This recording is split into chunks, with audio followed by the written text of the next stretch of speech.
السلام عليكم، مرحبا بكم في قناتي في فيديو جديد. جبت لكم وصفة كريمة الطبخ السائلة اللي راح تسلككم في رمضان. إذا جربتوها ما بقيتوش تشتريوها من برا، خلاها تجيب بنينة واقتصادية، مقادير موجودة في كل دار.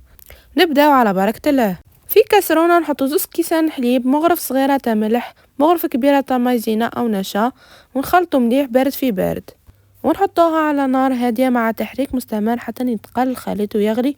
كي يدير فقاعات نطفيو عليه، وهي سخونة نزيدو مغرفة كبيرة تاع زبدة و3 كعبات تاع فرماج، ونخلطو مليح بالفوي حتى يذوبو الزبدة والفرماج. ونجيبو صحن اللي حنصبو فيه الخليط تاعنا باش يبرد، ونغطيوه بابي فيلم، لازم يكون يلامس السطح باش ما يديرش لاكوش من الفوق، ونخليوها تبرد ونحطوها في الفريجيدير حوالي 3 ساعات او اكتر.